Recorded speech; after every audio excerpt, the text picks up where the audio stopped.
This is the third and final installment of my 2025 Travels with Mom series in Las Vegas and California.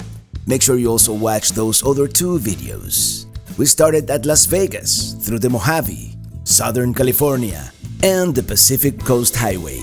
Today, after Santa Cruz and San Francisco, we'll visit Yosemite National Park, drive the Eastern Sierra Scenic Byway, and cross the Mojave once again at Death Valley National Park, back to Vegas. Enjoy the ride. I'm riding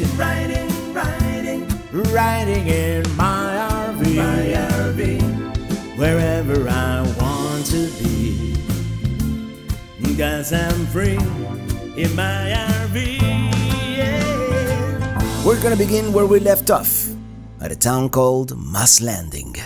Have a nice day. All right. On the road again.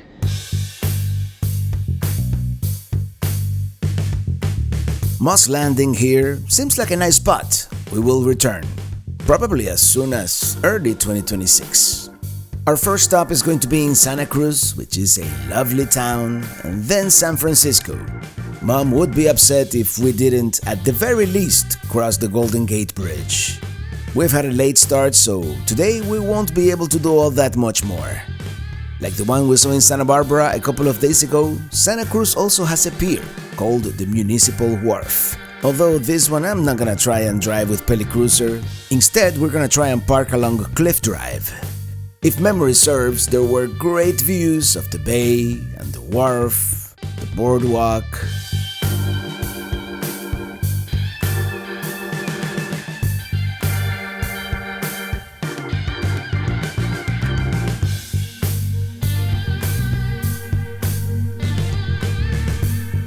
There it is. We can definitely see the wharf back there, even though it is a little foggy this morning. You know, that pesky marine layer. It hasn't burned off yet. Would you look at all these houses here? Very nice area, you know, to walk along the cliffside.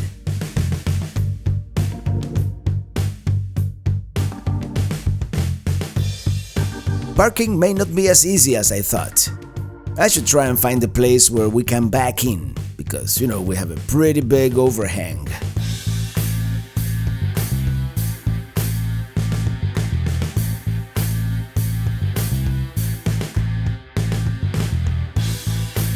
I think this parking lot might work. Let's see if there's any open spaces.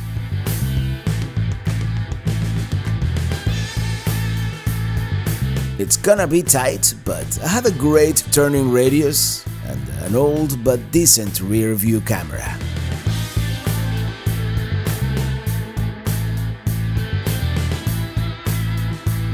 Like a glove, baby. Like a glove. The fog's rolling in, and Mom decided to stay in the RV, even though this stop was more for her than for me. Very nice area to go for a walk, although today I'll be brief. I don't want to leave her in the RV by herself for too long. But we'll be back. I mean, we're definitely coming back to this area probably in November, maybe December. And check that out, with the fog rolling in. It's we're finally getting some Pacific Coast, like, typical weather, huh? I'm going to walk a little more, but not too much. We can barely see the boardwalk, which is very historic and the oldest surviving amusement park in California. Yeah, the Santa Cruz Pier almost engulfed in all this fog. I'm gonna start heading back to the RV. We have a lot of people here clearly living in their camper vans. I don't know if they overnight here, I don't know if you're allowed, but a lot of camper van people. And that's the lighthouse, which nowadays houses the Santa Cruz Surfing Museum. And here's our parking lot. You see many camper vans of all types here.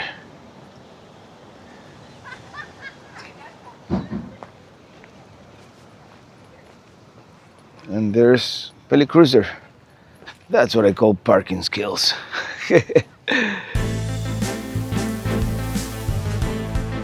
Lots of people here who, you can tell, are probably living out of their vehicles. Again, I wonder if overnight camping is allowed here, or if not, if it is enforced. Who knows?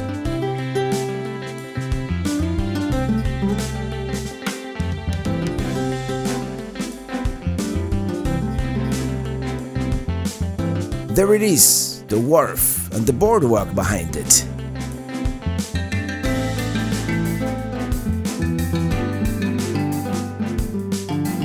Here's the entrance to the wharf, but right now I'm just gonna stop by the boardwalk and continue towards the city by the bay.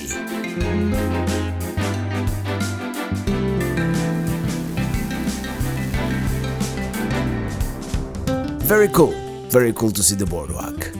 These types of waterfront amusement parks I think of as more of an East Coast thing. Like the Jersey Shore has plenty of them, for example. This one, however, has been here since 1907 and it's totally a thing. Let me pull over for a few minutes. This is it. The famous amusement park. The famous boardwalk. Santa Cruz, California.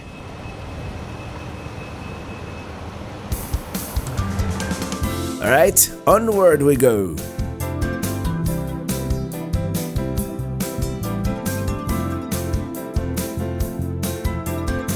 It should be a pretty scenic drive from here to San Francisco. I mean, not as scenic as Big Sur, but I think we're gonna have a few moments.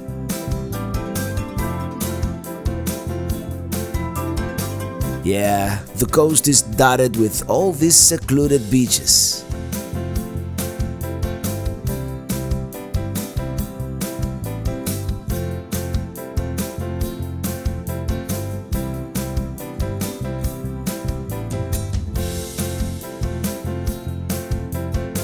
Would that be the Pigeon Point Lighthouse? I'm pretty sure it is.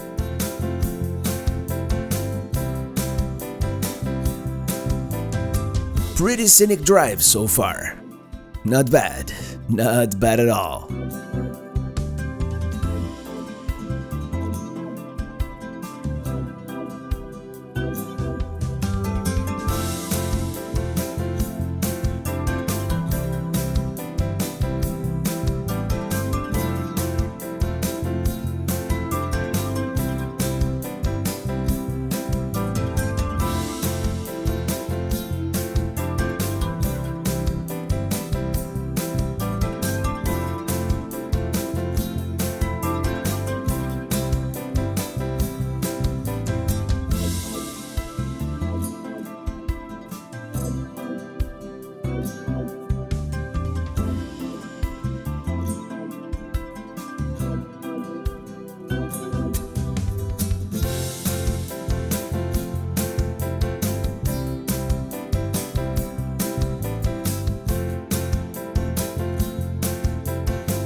Now approaching the outskirts of San Francisco.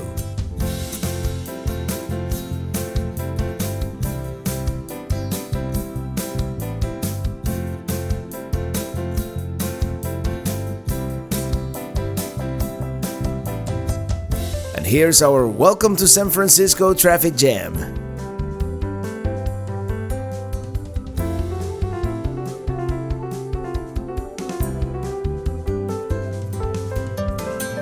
Ooh, nice landscaping.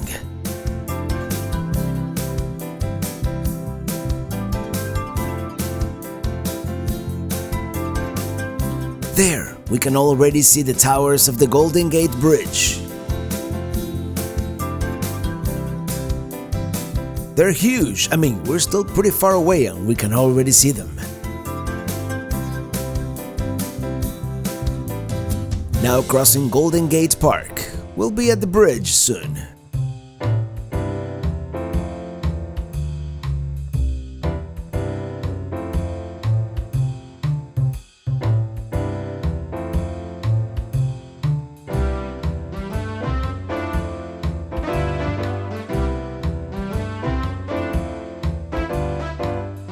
This is actually really good weather for August. I'm surprised we don't have more fog. I mean, there is a reason why they call it Fogust.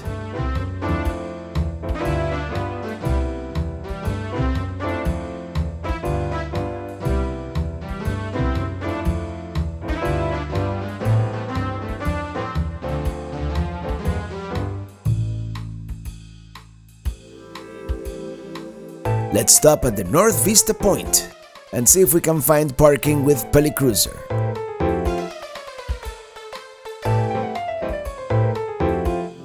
Not the best, but it'll work.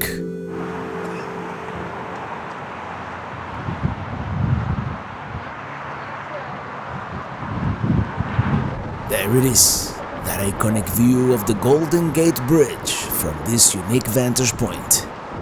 Well, here we are. As you saw, we parked back there. I don't know. I mean, I'm not blocking anything. And here's that iconic view of the Golden Gate Bridge. And here's Mom taking pictures. And there's downtown San Francisco back there. It's a little foggy today, a little nebulous, but you know, I'll zoom in. It is very windy here and kind of chilly. There it is, the city by the bay. Probably one of the most beautiful cities in the United States, in part because of its unique geographical location.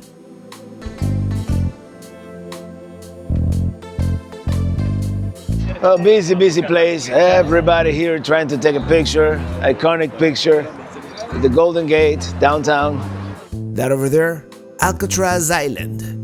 We must revisit again one of these days.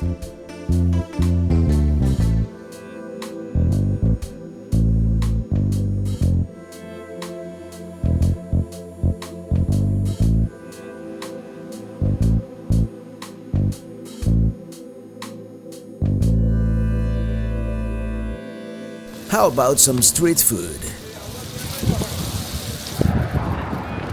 Street food, baby. I don't know how I'm gonna eat this, but it looks delicious. I think I'm gonna take it to the RV.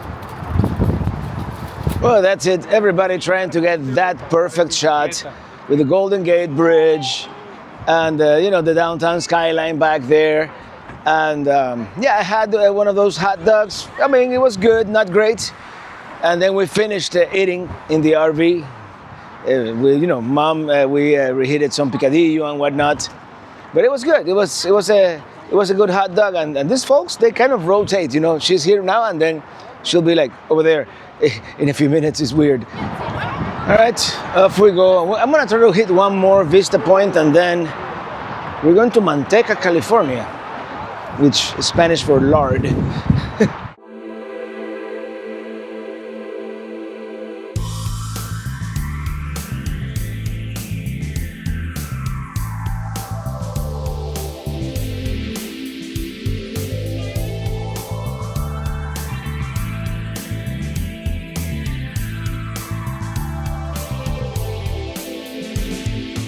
Well, that was very serendipitous and fortuitous that we were able to park there. To take the Alexander Avenue road. Alexander Avenue, this bus stop. And now there's plenty of room, so we're gonna try to go up that hill, get the other better view of San Francisco with the Golden Gate in the foreground, and then we're going to Sausalito. We'll see about Sausalito because we're running late.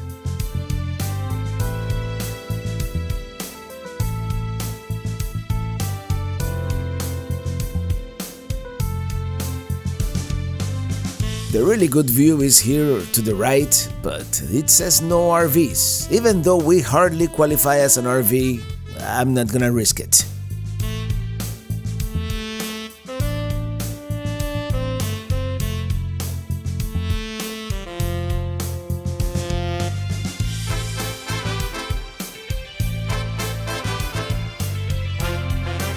I'm gonna park here for a few minutes.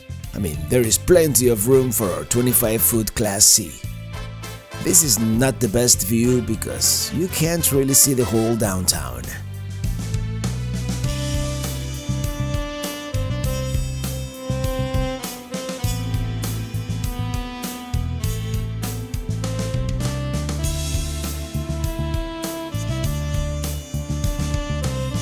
This one looks promising, but there's no parking. Now our ETA has increased by a lot, I mean like double.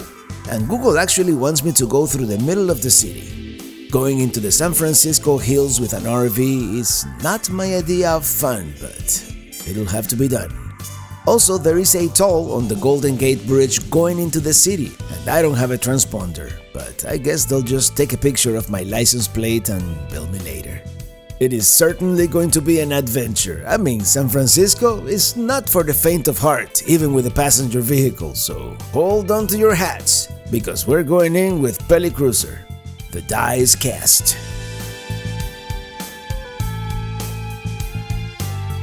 This here is Lombard Street, and if memory serves, it is one of the steepest streets in the city, a little farther down, so I'm going to seek an alternate route.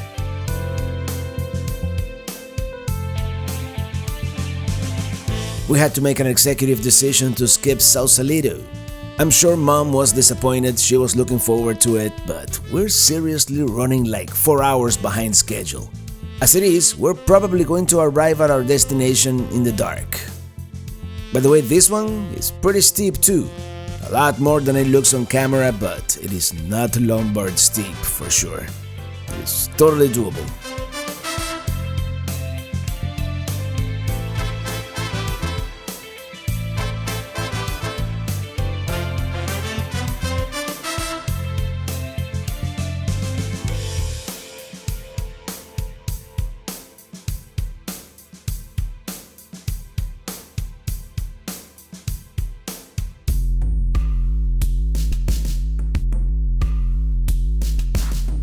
We're slowly approaching the heart of the city, and let me tell you, the city has character. It's got some unique architecture.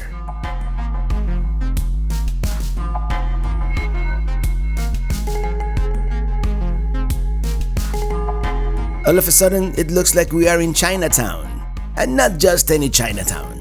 This is one of the oldest in North America and one of the largest Chinese enclaves outside of Asia.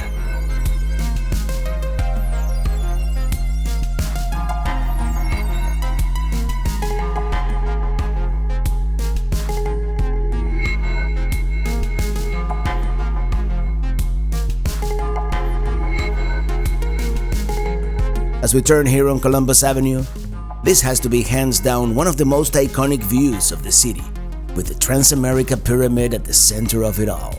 That green triangular Flatiron style building, Columbus Tower, very famous and historic too, dating back to 1907. We definitely ought to spend more time here. It's some authentic Chinese, but right now we have different plans.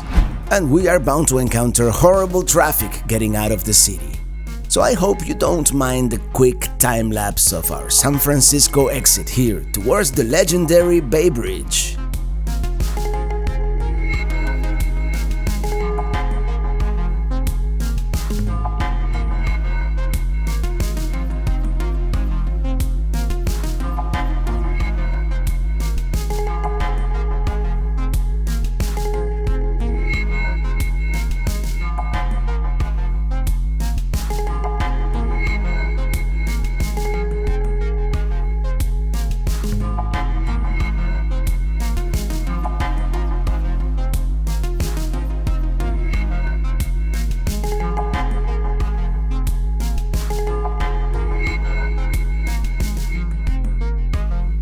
Now entering the famous Bay Bridge on the lower deck, and this is almost the western terminus of I-80.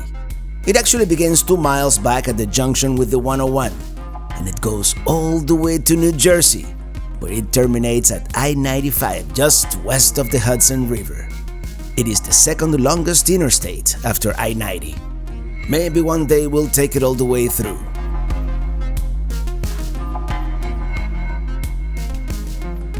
Pretty good view to our side here. We can see the ferry building and the clock tower. Very cool. The bridge's official name is the San Francisco-Oakland Bay Bridge, but I think everybody just shortens it to Bay Bridge. It opened in 1936, 6 months before the more famous Golden Gate Bridge. That's Oakland. We've never actually been to Oakland. Should we visit? What do you guys think?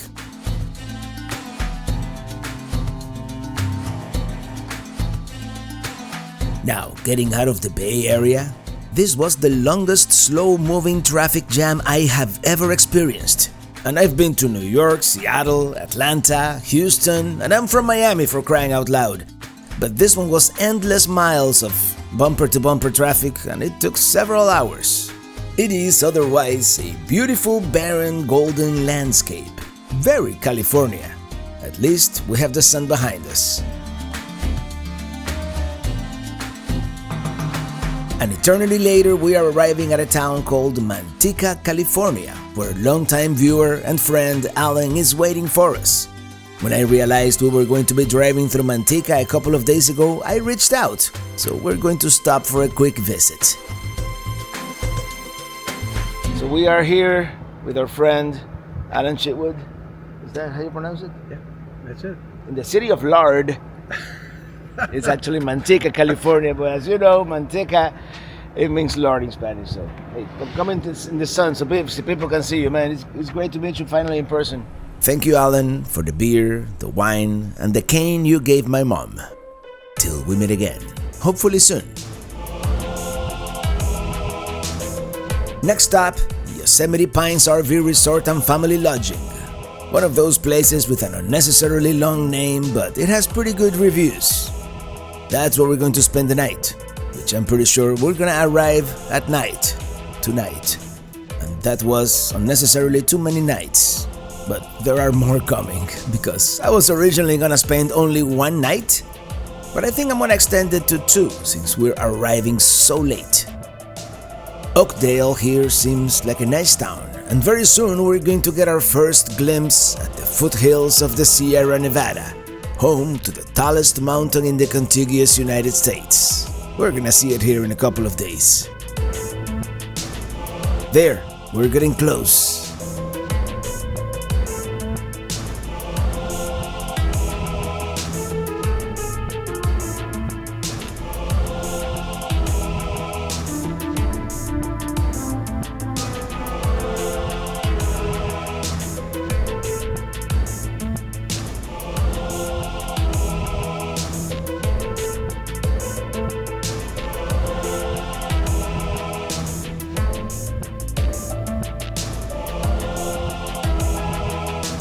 Ooh, roller coaster!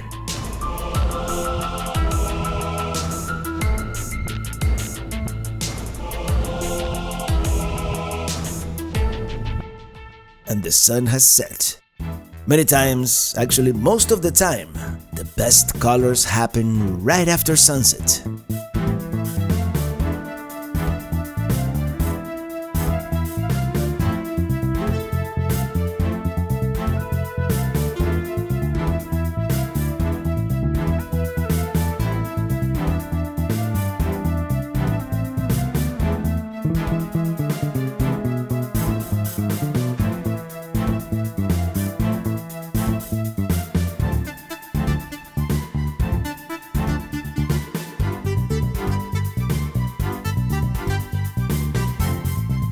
We're running out of daylight really quickly here.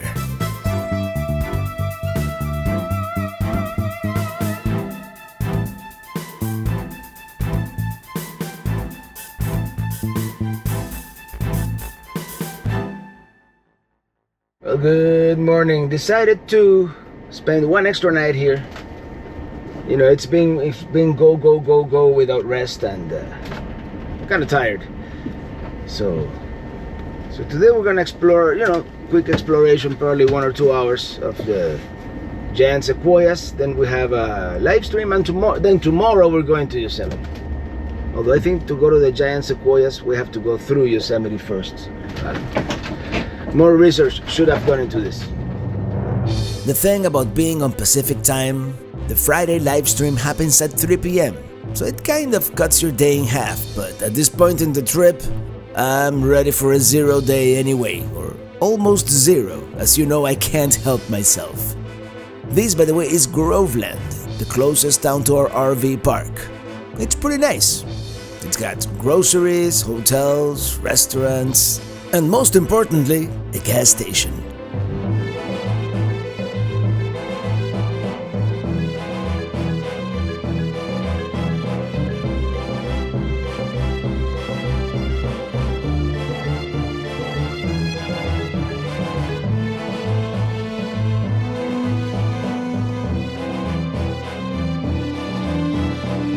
Vista Point. Let's stop.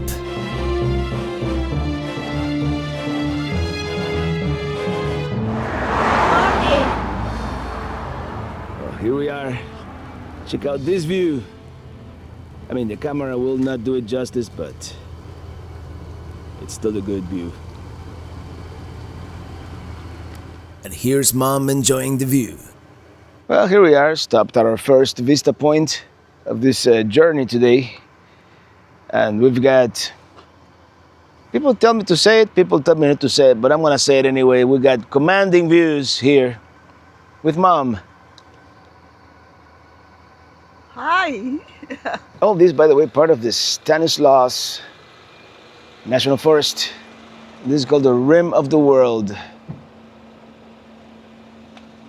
Very cool. Let's continue because I have a feeling better views are coming up ahead.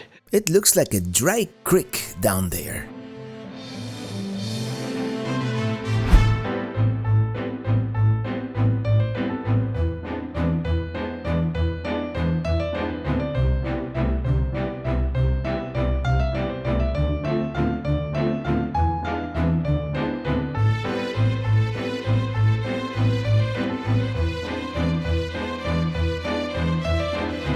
Here we are, entering the park. Let's take a photo with the sign.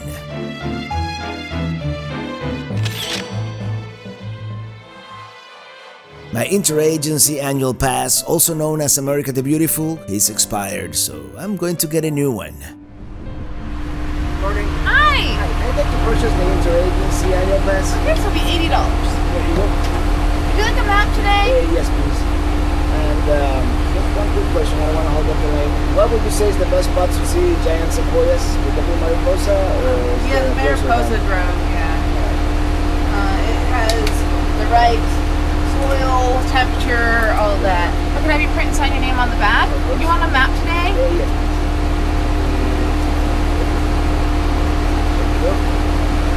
Like there are some along Tioga Pass, but they're really short and tiny because it's not quite suited for them. Thank you very much. Now we are officially in Yosemite. We're going to make our way to the valley, and if we have time after that, we'll go see the giant sequoias. But let's face it, we're not gonna have time if we want to eat and then do the live stream. The views keep getting better and better.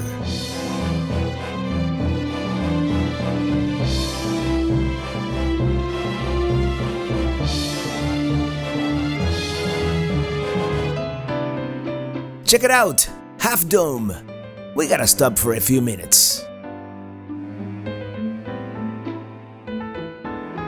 Okay, how are we gonna do this? We'll figure it out.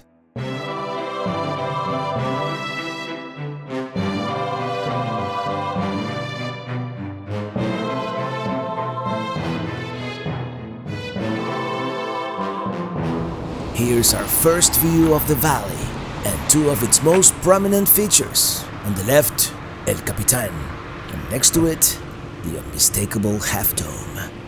This is, again, that quintessential first view of Half Dome and Yosemite Valley.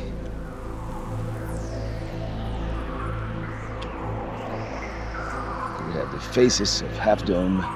Apparently, it looks different from every direction. And here's Mom, looking at Half Dome. Well, as I said, our first view, our first glimpse of what is going to be Yosemite Valley back there. And I know the views get much better, you know. Hopefully we get to see it today.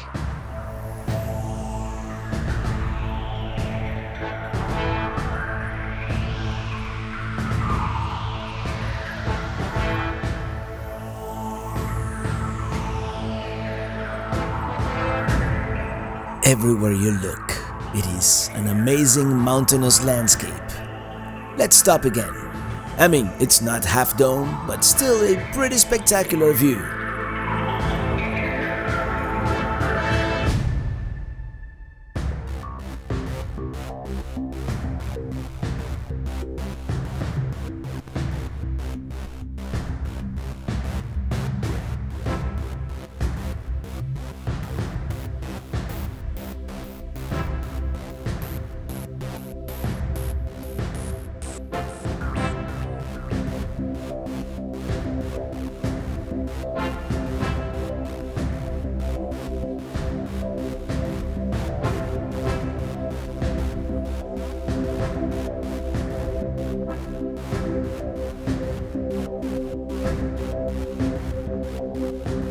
What a place, what a place. Pelicruiser is here, and Mom in it.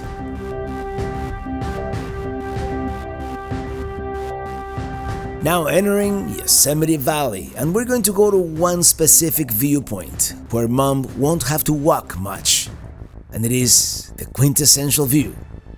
Yeah, we're going to Tunnel View.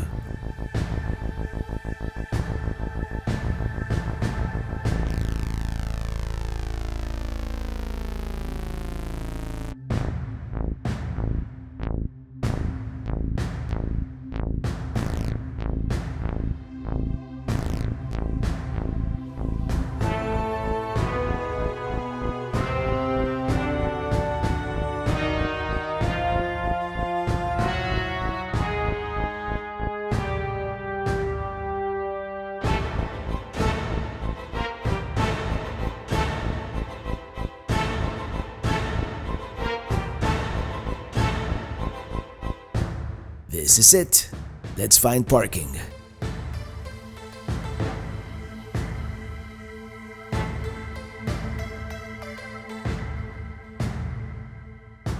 That's it. That's the view from the postcard and the picture at the entrance of the park. Only one thing is missing. Do you know what it might be?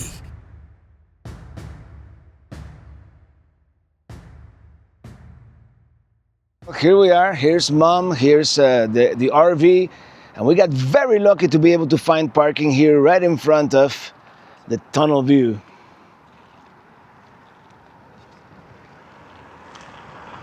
And there's even more parking on this side, but yeah, it's getting to be that time of the day when parking becomes scarce here in Yosemite. And this is what we're gonna do. We're gonna get back to the campground because I do have the live stream at 3 p.m. Pacific time today. But tomorrow we're going to return to the valley and see as much as we can see. And maybe even going to try to go to the Mariposa Grove to see some giant sequoias. Anyway, let's head back. Yeah, this never gets old. What a magnificent place this is. Particularly this view towards the entrance of the valley.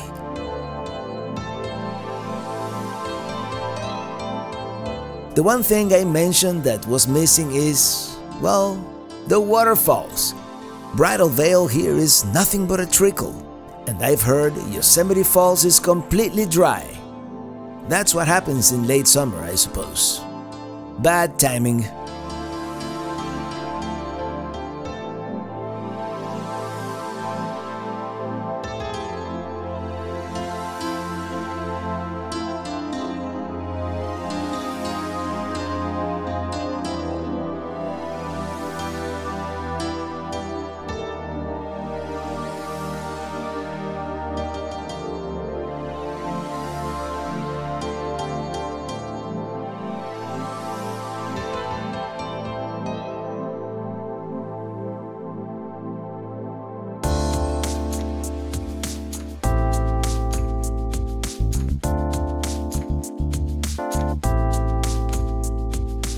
There it is, El Capitan.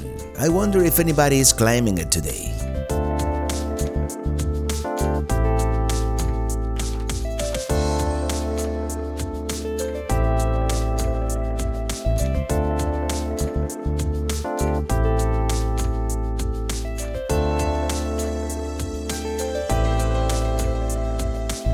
And that's it for Yosemite for today.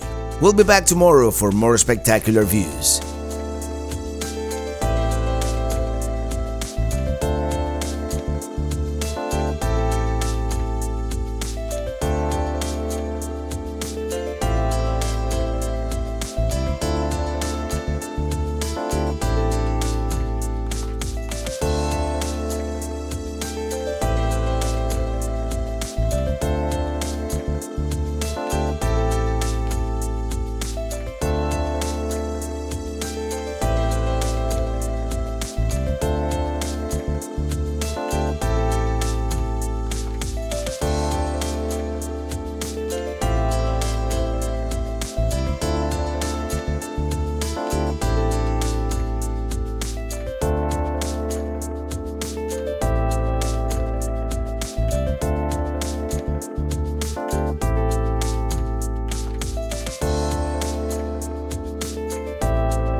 here we are, back at Yosemite Pines. As it is the case many times with us, we're not really gonna take advantage of all the amenities. It is just a gateway point from which to explore the surrounding area. It is actually very nice, kind of rustic, but clean and efficient.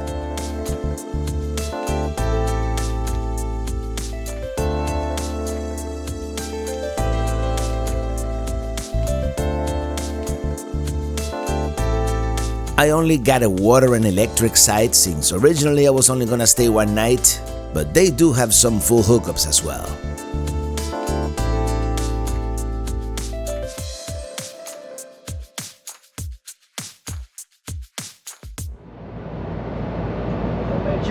So we're back. We're back at the campsite. It felt longer than it was, that drive. Anyway, we're gonna make whatever we have, which is bacon and eggs. We don't really have any other protein except that old, did you see it? Chicken salad. But first I need some coffee. And in about an hour we have the live stream. Whoop.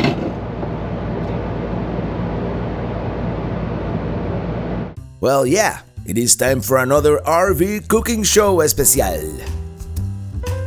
I always like to smell this stuff because these absorption refrigerators don't always keep up, especially in extremely hot conditions like what we've been experiencing. And it's only going to get worse. We have to try and consume all this bacon before the end of the trip. Alright, let's get out the cutting board and let's look for that ham, whose freshness could be doubtful. It smells okay. This stuff is so processed anyway.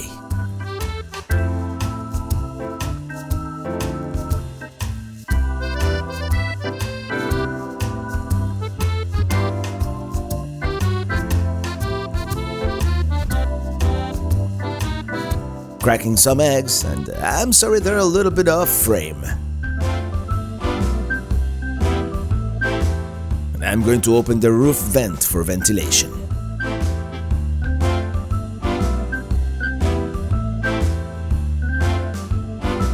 I'm gonna put some of that barbecue rub on the eggs.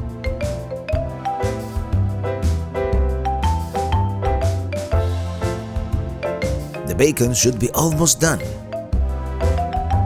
I think this plate is melting with all the hot bacon on it. Oh well, that's a little more plastic in your food. I've got some frozen veggies for our scrambled eggs.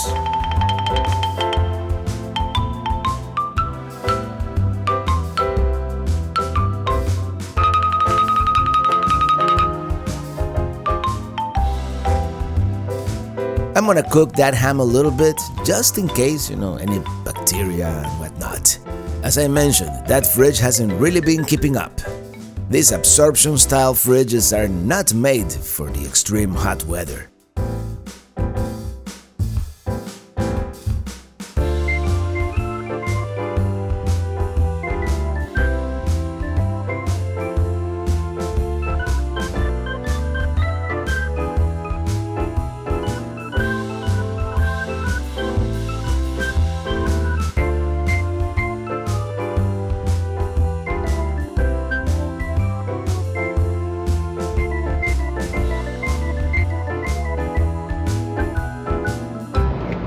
We'll call it lunch. That afternoon, I did the live stream, and that's pretty much all I did. Yeah. And here we have Alan Chitwood, who we actually visited yesterday evening ever so briefly. Hey, Alan. How you doing, man? And Alan gave me this, Mom only lets me drink one beer per episode, right? So he gave me this 9.2% and 19.2 fluid ounce Torpedo IPA, Atomic Torpedo IPA from Sierra Nevada. How appropriate that we drink a Sierra Nevada in the Sierra Nevada. So cheers, everybody. Well, good morning. In Houston, we have a problem. I was really looking forward to showing you how we've been doing here with the bunk bed, that goes up and down. Except that it doesn't go up anymore. Let me show you what happened. So this morning, I woke up and I was gonna, put the bunk bed back up, and this happened. You see, there's the motor laying there, and this part right here, this rod, I don't know exactly what it's called. It broke. It broke down. It's supposed to look like this.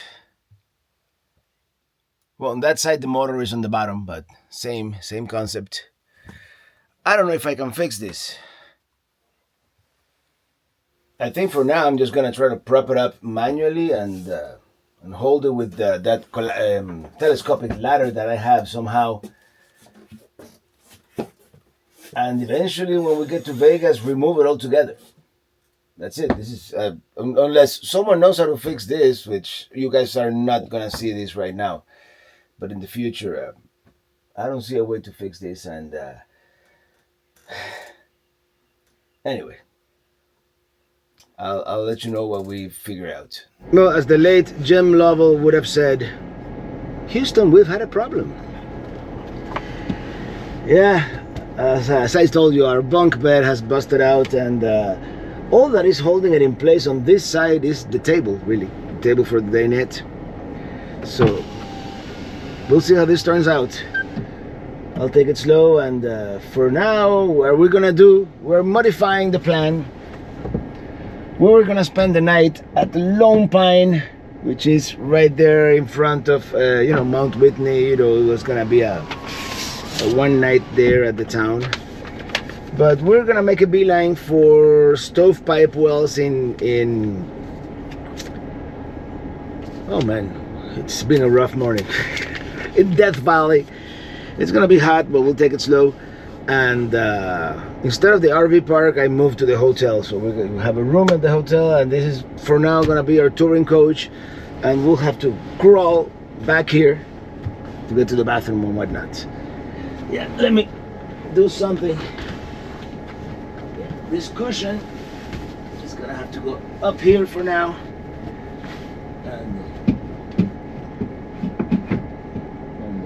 But we'll see. We'll see how this turns out. Roll with the punches. Never a dull day in RV life, huh? Like they say. Next stop, Lee Vining, and we're gonna have lunch there. Enjoy the ride. It still should be a pretty ride through Yosemite National Park. We're just not gonna be able to see the valley, the rest of the valley. It is what it is.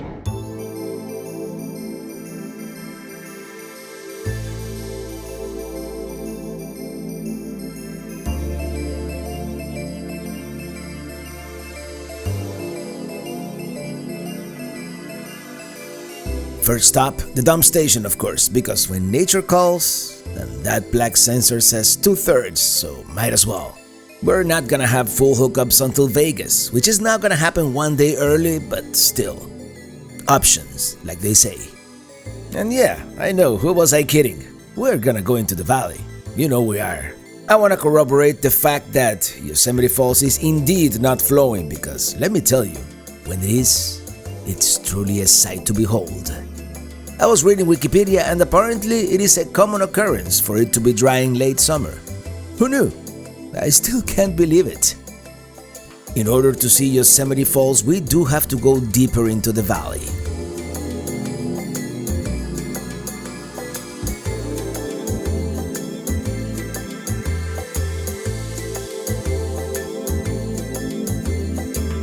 I think Yosemite Falls should have been somewhere over that rock face.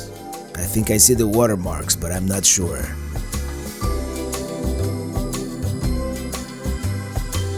There, that's it. And this is what it's supposed to look like. Do check out my video from back in 2019. I think you're gonna like it, and without a doubt, being a YouTuber really accelerates the aging process. Back to the present. Let's take a closer look at that non-waterfall.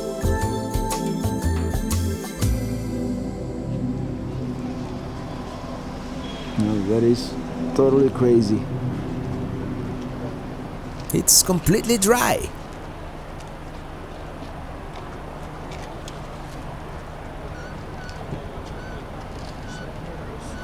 When I did Yosemite Falls back in 2019, I decided to go the extra mile and went all the way up to Yosemite Point, and what a view from up there! And since I already loaded that video, might as well show you what it looks like. Oh my gosh, now we're talking. Whoa!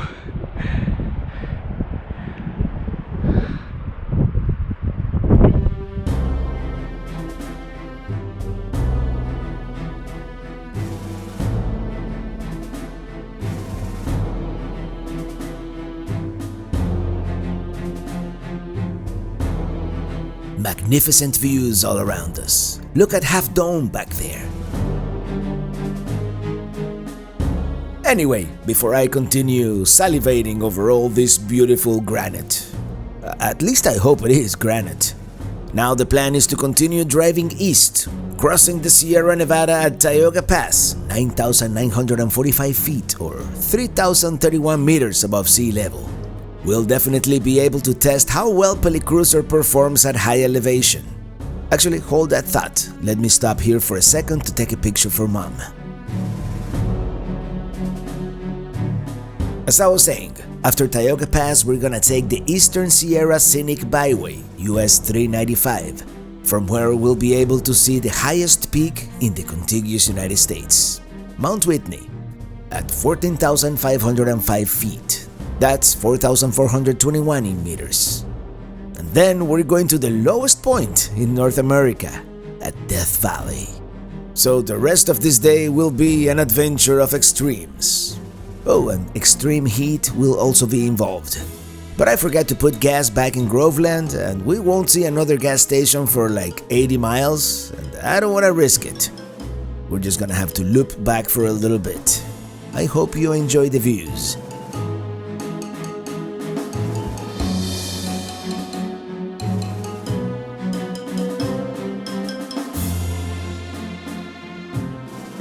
It looks like we're gonna have to exit the park through this other entrance in order to get to the gas station. And then we have to go back into the park. I mean, what a detour. At least it is a very scenic drive.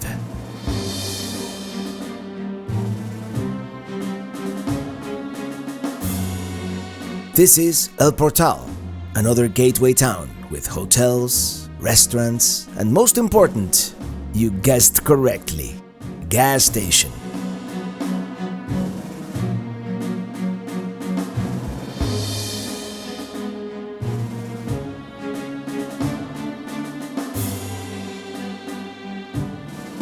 Now that we're all gassed up, this is what the rest of the day is going to look like.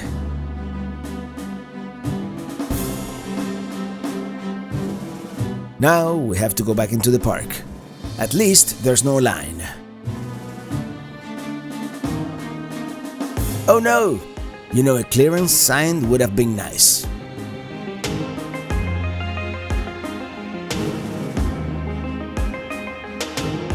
Here we go, Tioga Road, to the left. To the left, to the left.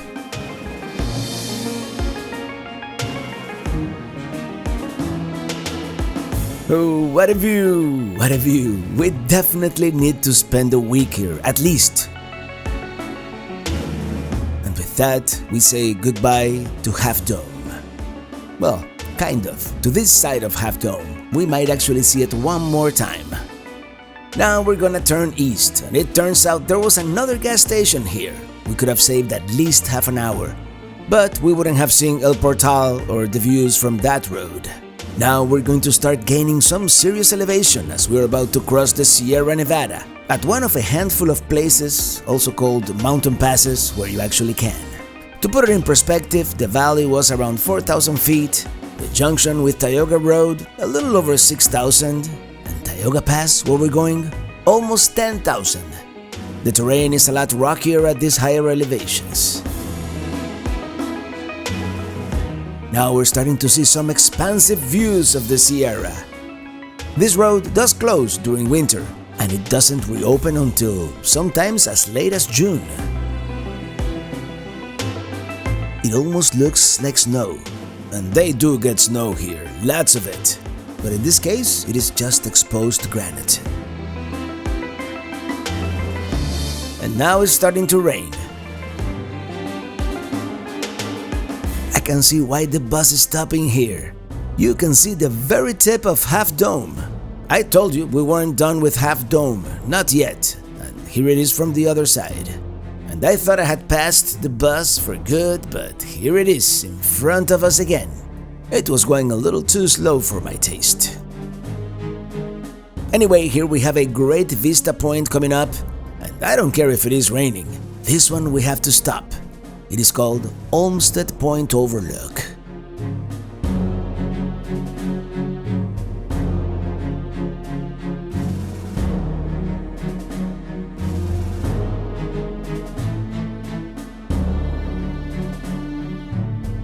Well, yeah, this is pretty much the main reason to stop here. This view of Half Dome from the other side.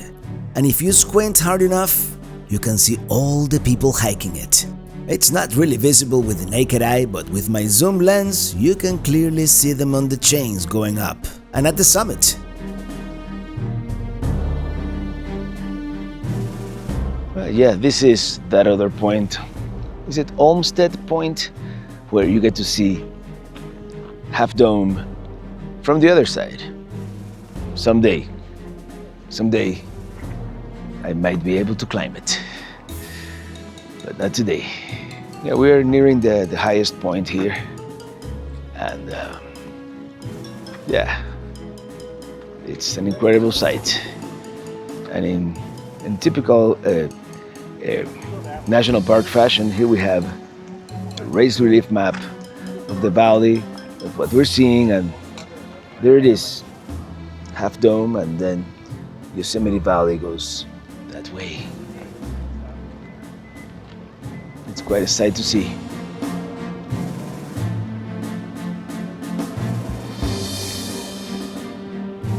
Yeah, too bad the broken bed has kind of put a damper on things here, but anyway, we're nearing the end of the trip. I'm glad it happened now and not at the beginning.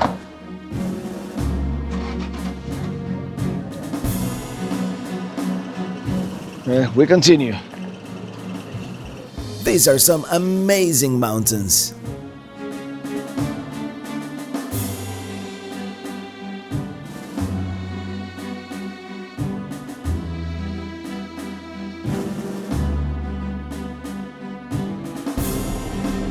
Sierra Nevada in front of us. Yeah, that's gotta be Tenaya Lake over there. The hike that I wanna do here next year, well, the trailhead is there. All these cars parked here, this has to be the trailhead.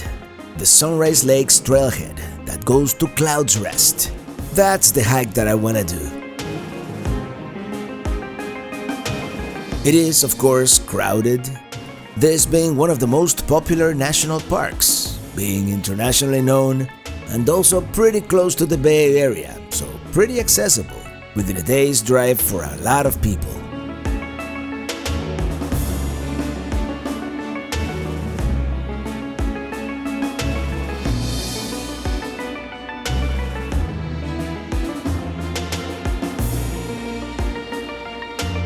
We're approaching Tuolumne Meadows. Yeah, don't say Tulumne, even though it's written that way. And there is a campground here. Here's the Cathedral Lakes trailhead and the visitor center. There's a lodge, a restaurant, and the campground, of course, which is primitive, no cell phone signal, and pretty far away from the valley, but still pretty good. And we're getting pretty heavy rain now as we approach the summit.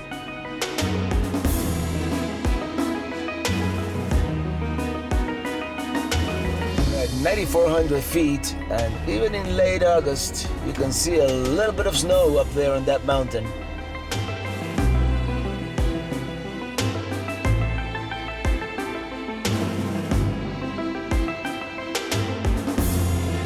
Here we are, we've reached the summit, Tioga Pass, the eastern entrance to Yosemite National Park. And it's time for a little experiment. Here we are, Tioga Pass. Let's do a quick experiment. Let's see how this looks once we get down to the bottom. This is Tioga Lake, and there's a campground here. That would be neat, staying at this high elevation.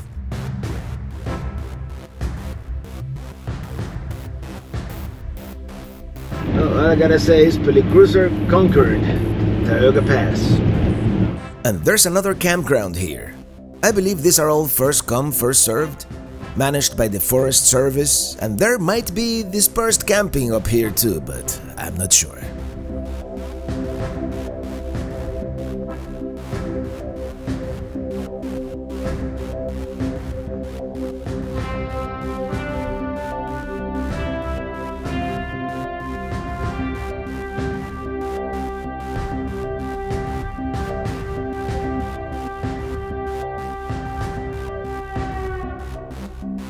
I was tempted to stop here for the view, but we're gonna continue instead.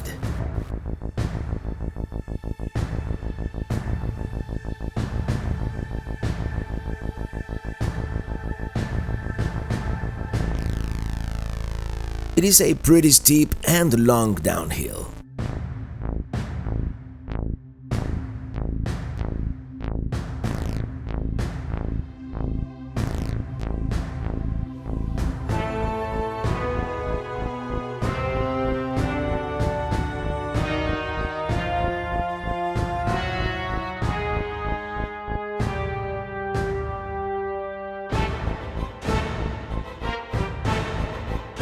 Let's take a quick break, because even though I've been downshifting and trying not to ride my brakes too much, a brake light just turned on the dashboard, so let's let them cool down.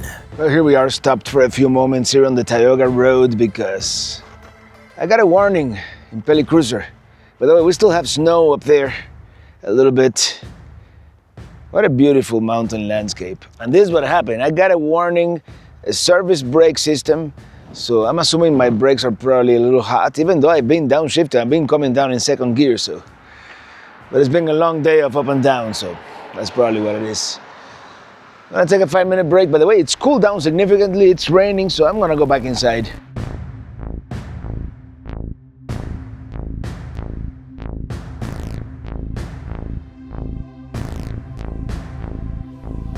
That's Mono Lake, which is a super interesting place to visit, but it's not in the cards for today.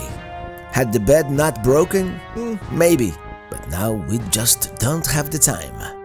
Anyway, we're going to stop here at the Whoa Nelly Deli, which comes highly recommended. Maybe I can park out here? Ooh, someone just left. This is going to be perfect. Check out this water bottle. And we're only like halfway down. We're still like, I don't know, 7,000 feet above sea, 6,900. Imagine when we get to Death Valley, which is below sea level. We're gonna keep this experiment going. This is pretty cool. It is a bustling place, and they have all kinds of food, even beer. I think I'm gonna have the buffalo meatloaf. Well, here we have an epic IPA from Mammoth Brewing, which is very close to us, and we got a lake view back there. And we have a mom view here. She's having a Pacifico IPA, which is supposed to be the lightest one. Look at that. And look at this meatloaf. Well, that was good. And with better weather, sitting out here with a view of Mono Lake would have been priceless. And we have a neighbor now. I don't really need to put gas, so we're gonna continue. And apparently you can fill up water here as well.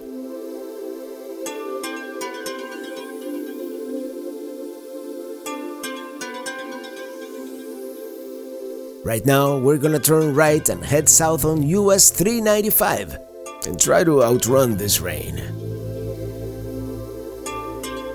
This, by the way, is another one of those probably top 10 scenic drives, especially in spring or early summer when there is still a lot of snow on the mountains. The rainy weather gives the mountains this ghostly effect. I kind of like it. There's a lot to see around here, but not on this Show Mom the Best of California trip. Had we been able to spend the night at Lone Pine, that would have been a different story. We would have had more time to explore some of the lakes around this area. But as it is, we're cutting it close. Let's stop at this rest area, which coincidentally I did spend one night here back in 2019 right before Yosemite. I just couldn't find anywhere else to stay. And the reason we stopped here, well, I'll blame the meatloaf. Well, what can I say? Nature code. There's a glimmer of hope. I see some blue sky in the distance.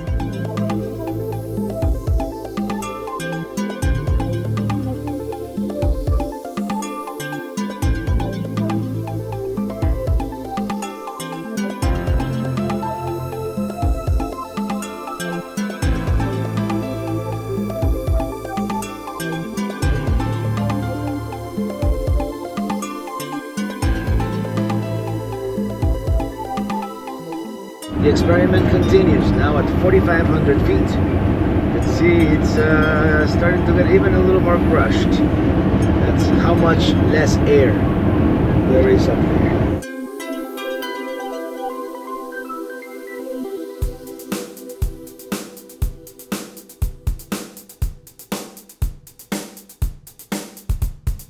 This lovely small town is Bishop. Its motto, small town, big backyard, because of all the outdoor activities available in the area. And that's a very famous bakery right here on the right. One of the most beautiful hikes I've ever done was in the mountains just west of here, at the Bishop Pass Trail, overlooking South Lake. It was an alpine wonderland.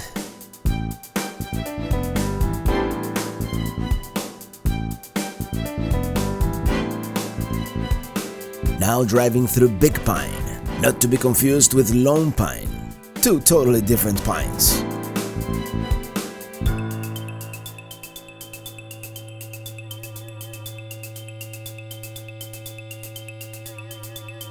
This one is called Independence. It is the Inyo County seat.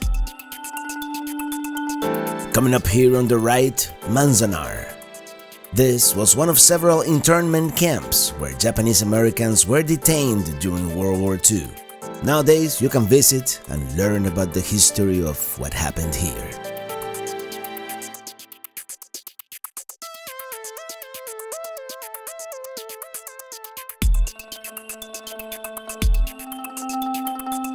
Now arriving in Lone Pine, and this is where we were going to spend the night originally, at this RV park here on the left. But I was forced to change plans when the bed broke. Lone Pine is also the gateway to the Alabama Hills and Mount Whitney, and there's the Museum of Western Film History, since so many movies have been filmed in this area. You'll see why soon enough.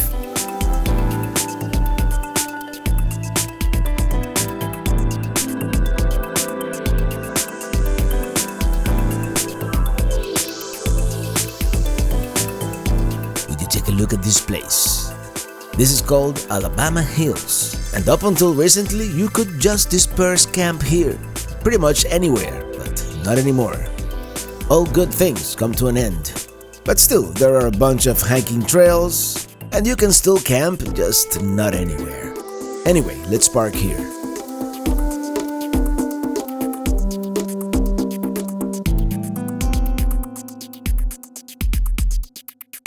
This is it. These are the Alabama Hills. But an incredible place.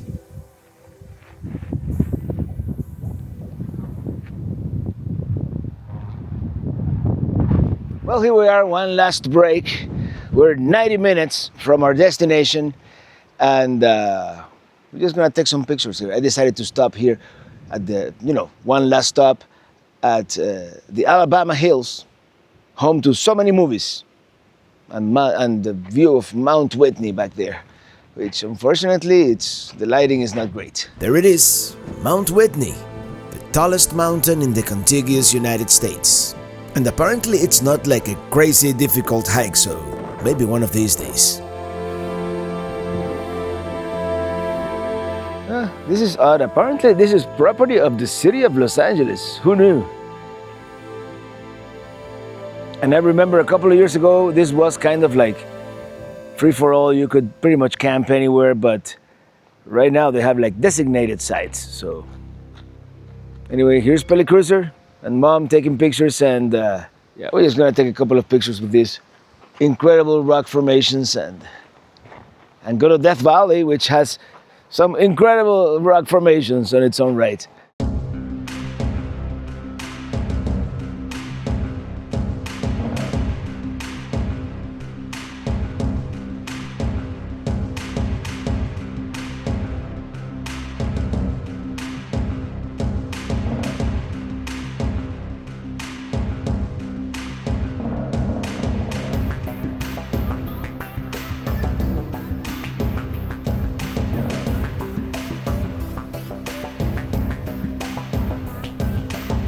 Lone Pine here seems like a really cool town.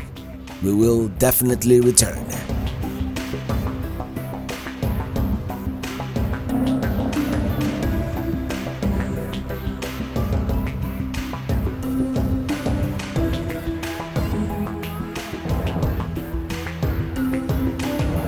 All of a sudden, we are in the desert. I mean, it may have been a little more gradual than I realized, but yeah. So we've come full circle. We began this trip a little over a week ago in the desert, and to the desert we have returned. We are leaving the Sierra Nevada behind, going from the highest point to the lowest point in the lower 48, which are just a couple of hours apart by car.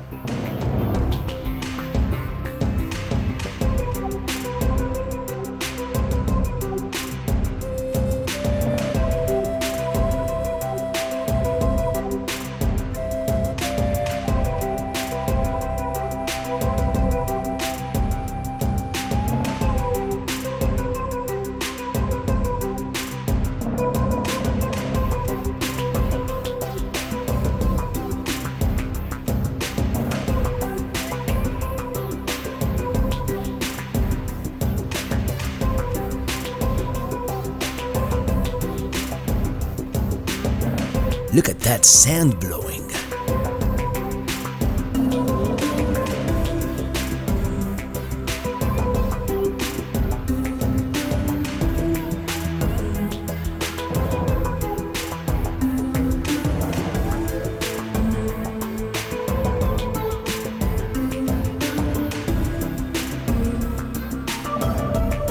If memory serves, it is going to be an epic drive from here to Stovepipe Wells, which is where we're spending the night. At the rate we're going, we're gonna run out of daylight before we get there.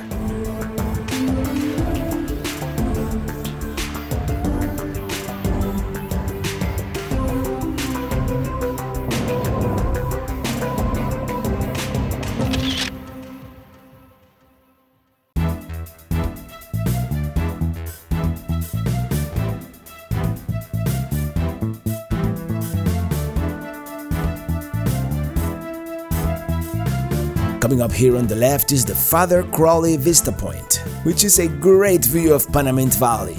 But to get the full effect, there's a little bit of a hike, so we're not gonna do it. The canyon below is used for low-level flight military training. That would be really cool to see. Here's our first view of Panamint Valley, which may be even more scenic than Death Valley.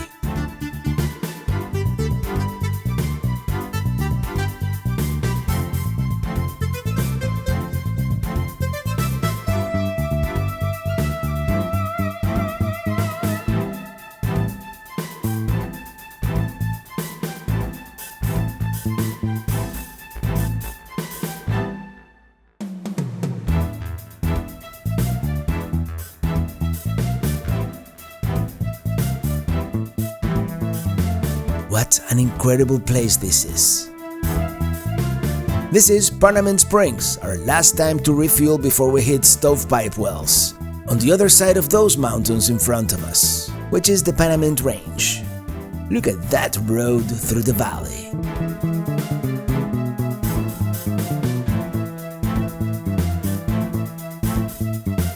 This is going to be the most challenging uphill climb of the whole trip for our trusty steed here, Pelicruiser. It's going to be like over 10% grade for a few miles, and it is still extremely hot out there. And this is when it happened. The temperature gauge started creeping up for the first time since I've owned Pelicruiser. So, as you do, I rolled down the window, turned the heater on, and slowed down. Luckily, we're almost at the summit. Look at that, 9% grade. And this is not even the steepest part. Elevation almost 4,500. Sunset will be in 7 minutes and we still have 20 minutes to go. Luckily, at this point, the worst is over. It'll be downhill from here.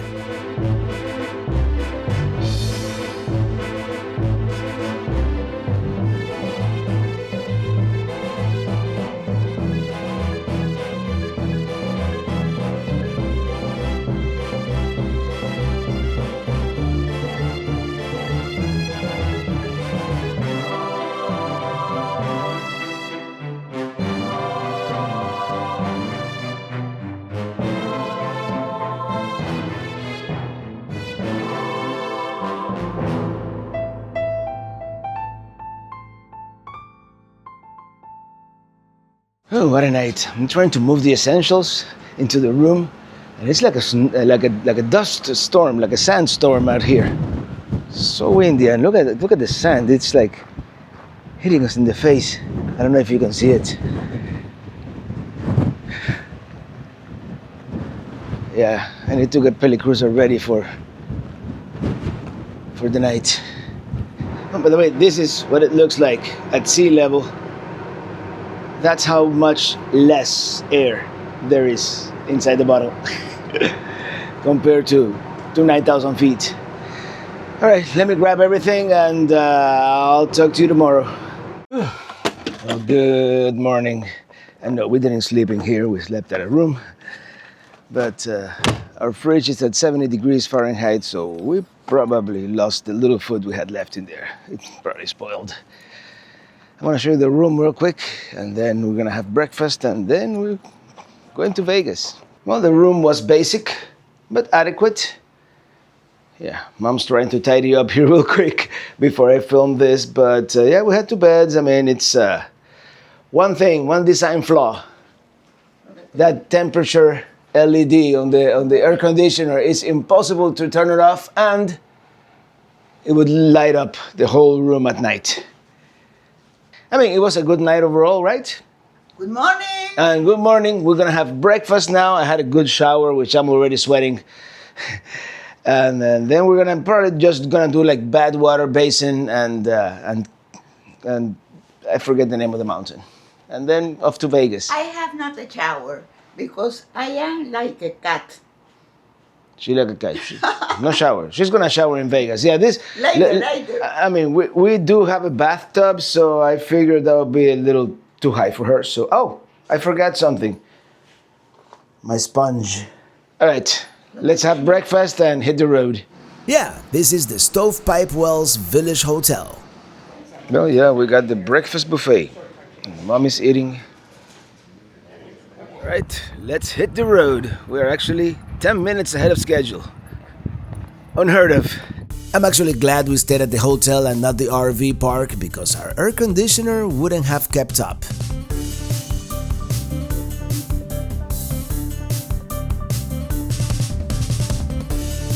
After stopping by the store to get some water, off we go. I was hoping they had a really cool t-shirt like the one I bought 6 years ago, but nope. This is actually the last day of our road trip adventure, and our first stop is going to be the Mesquite Sand Dunes. Mesquite Sand Dunes. What an amazing place. It's very windy out here, by the way. Okay, we're going to venture to the edge of the sand dunes here, and Mom is back there. She's gonna take a picture. By the way, the sign said hit risk extreme. So there's extreme hit risk. So we're gonna do this relatively quick.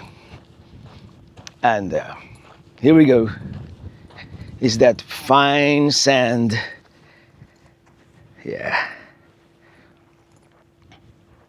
I definitely want to come back here in winter and really enjoy this with, I mean, less heat in the weather. But look at this, look at all these dead trees. Yes, some dead trees that couldn't stand up to the heat. All right, time to go.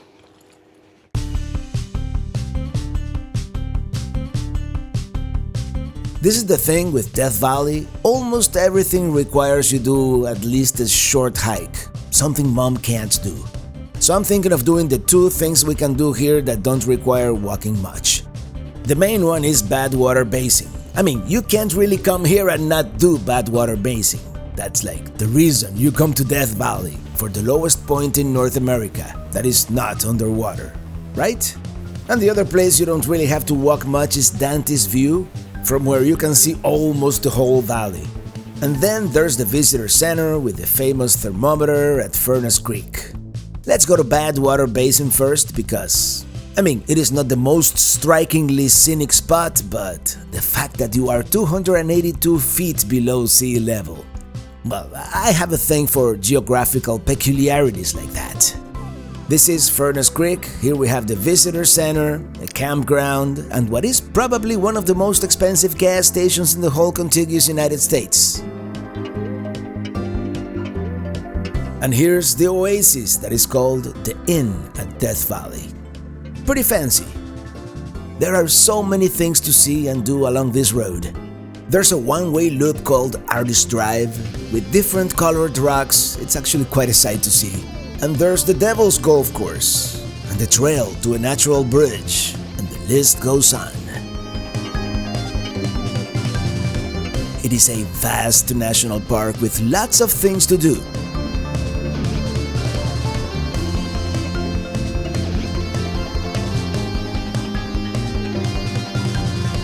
There, that's the road to the natural bridge trailhead.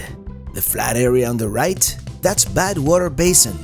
We'll be arriving at the parking lot soon enough.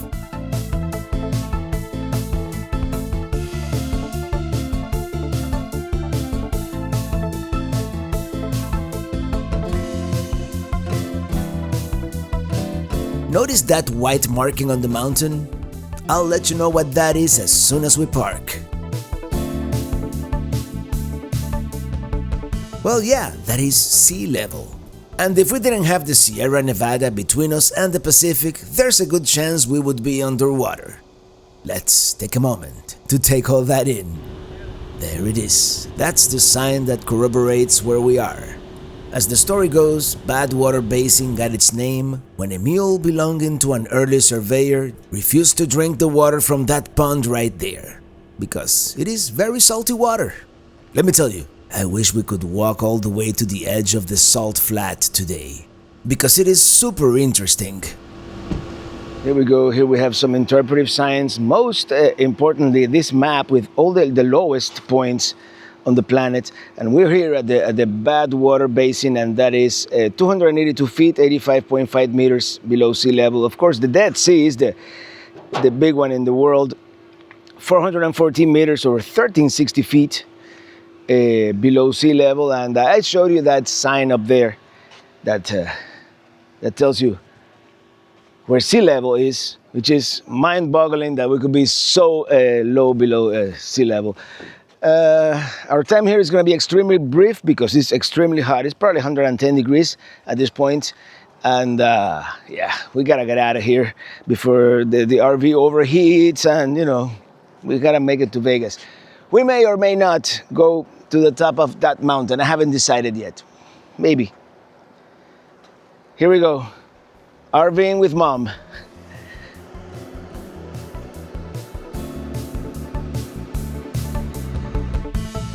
Let's hit the road back to Vegas. I don't think we're gonna do Dante's Peak.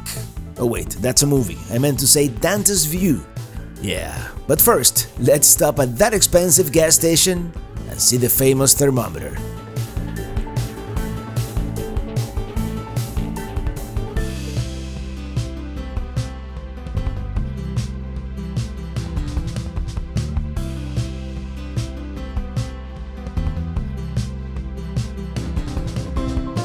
Elevation sea level.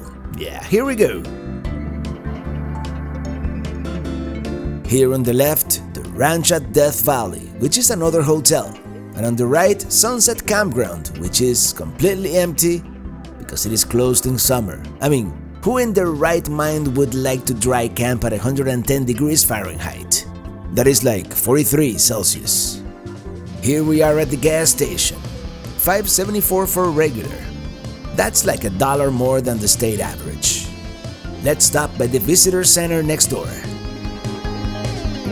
Whoops, someone didn't see the one-way sign.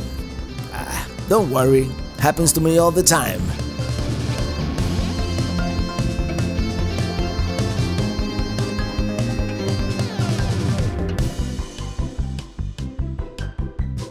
One last stop here in Death Valley. Mom decided to stay inside in the air conditioner. How can you blame her? But you know, I wanted to take a picture here with the thermometer, which today is a balmy 110 degrees Fahrenheit, 43 is Celsius. But as you know, this place holds the record, I believe, for the highest temperature ever. But there it is. Today, at Death Valley, that is the temp. Okay, this thermometer is not an official temperature reading. The display reads 1 to 5 degrees high due to radiant heat from nearby structures. The more you know. So, it's really not that hot then. Oh, I really love this desolate beauty, let me tell you. And this concludes our 2025 Travels with Mom series, the California Loop. We still have to drive to Vegas, which is a beautiful drive, so stick around for another, 5 minutes or so. I hope you enjoyed it as much as we did. The unique natural beauty of the American West is unparalleled anywhere else. I just love it out here. And we'll be back soon. For context, we are filming here on August 24th, 2025. That's why it is so hot.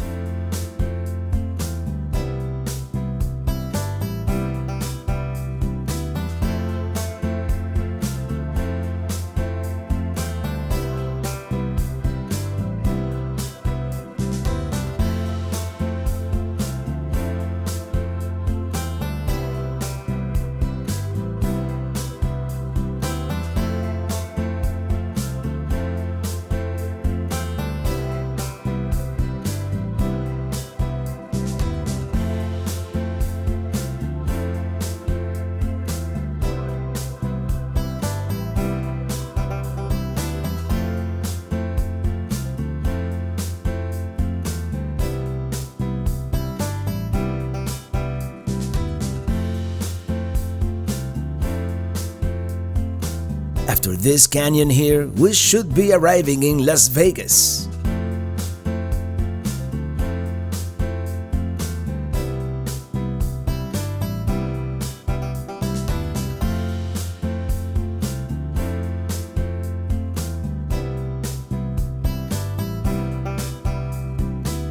There it is. We can already see the strip all the way out there in the distance.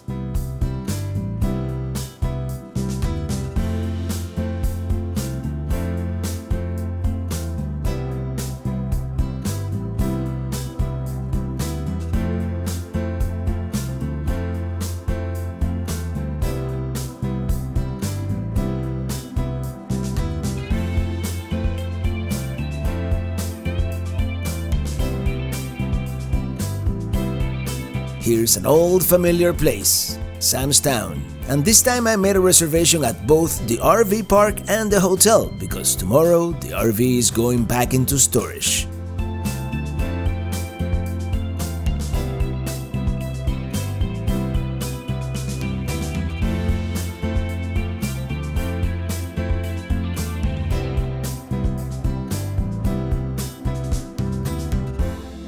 And we're back on the strip. Mom wanted to come back one more time, so we decided to start at the New York, where she stayed with my late dad many years ago, and then walk around a little bit. She always tells the story of how back in the day, they walked the whole strip, even the part that is not the strip, from Fremont Street all the way to the Mandalay Bay. That's a lot of walking.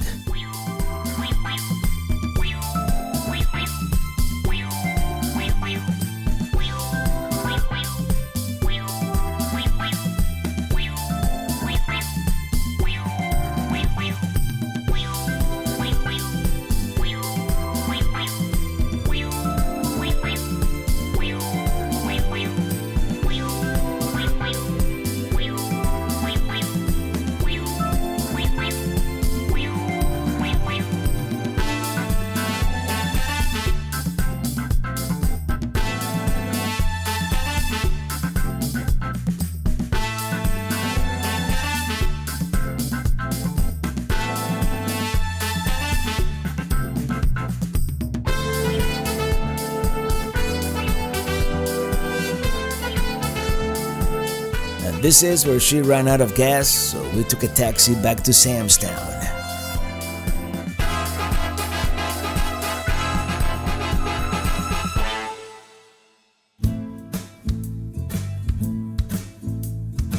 All good things come to an end, and this adventure is pretty much over.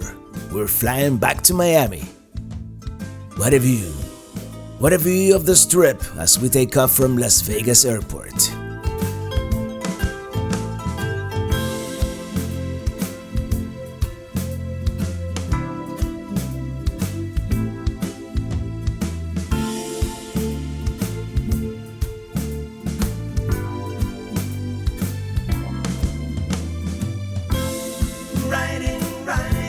On an airplane. Okay, soon, very soon. And that's downtown down there.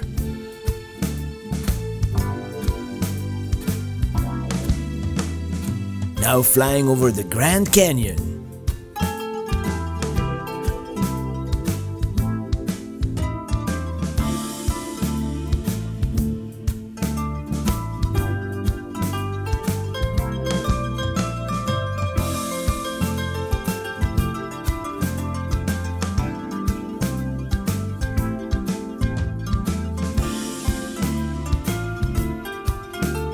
Have you ever seen a rainbow from up above? A double rainbow, no less.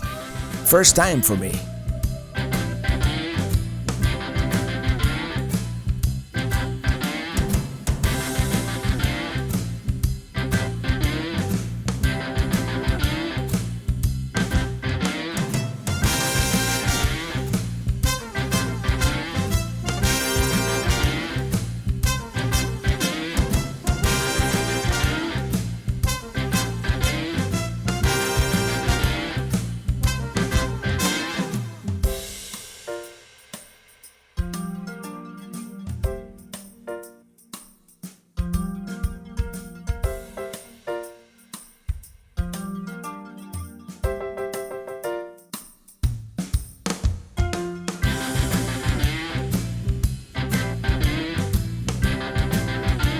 As always, thank you so much for watching, and see you on the road.